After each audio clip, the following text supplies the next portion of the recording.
President Masisi. He has toured the region.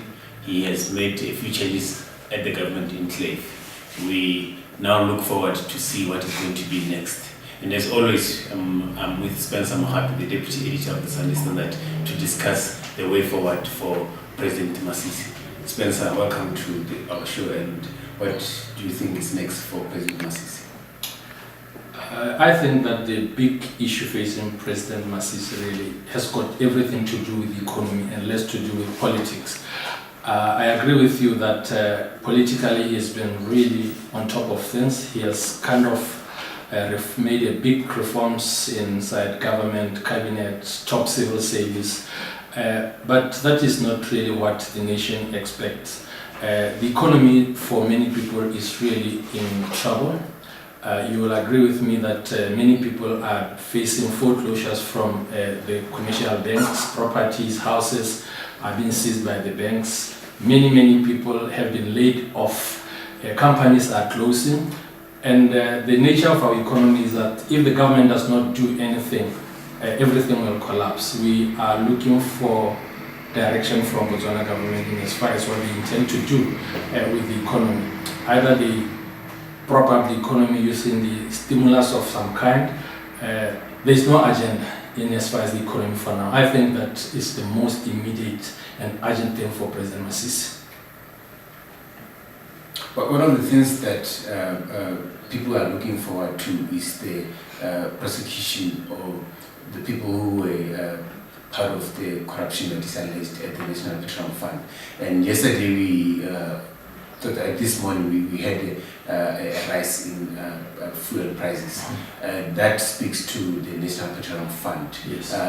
Would you just speak on that and tell the nation on the possible impact of having the NPF monies being accounted for? Yes, what price increases have been announced really speaks to the direct effects of corruption. The NPF basically was created as a buffer against price increases of fuel.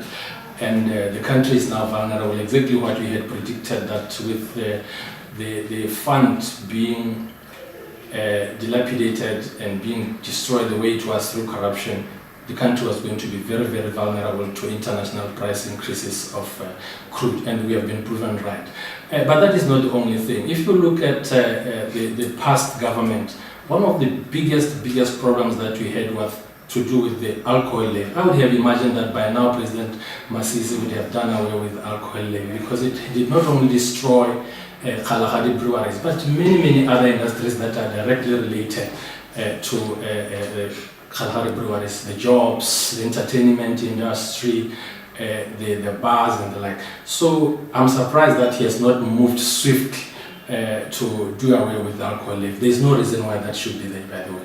I agree with you, the most urgent thing for him now, and he doesn't have time on his side because his honeymoon period will soon come to an end. He really have to give Botswana an agenda in as far as his economic roadmap is concerned.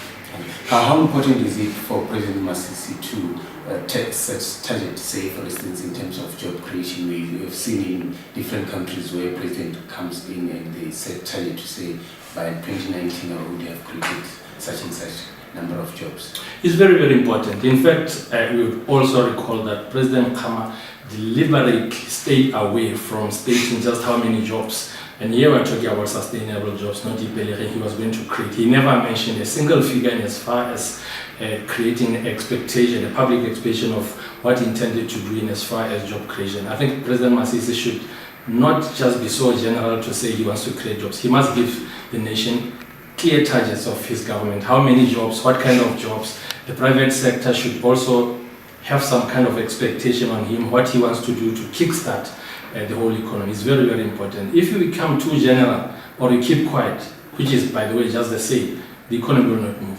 Okay. One last question. On the side of Botswana, what can they do to pressurize the president to do what they want, to get what they want from the current government? They must make it clear to them that their priority for now is not politics. They must make it very clear to the president that the big problem facing that country has got nothing to do with politics, but rather with economics.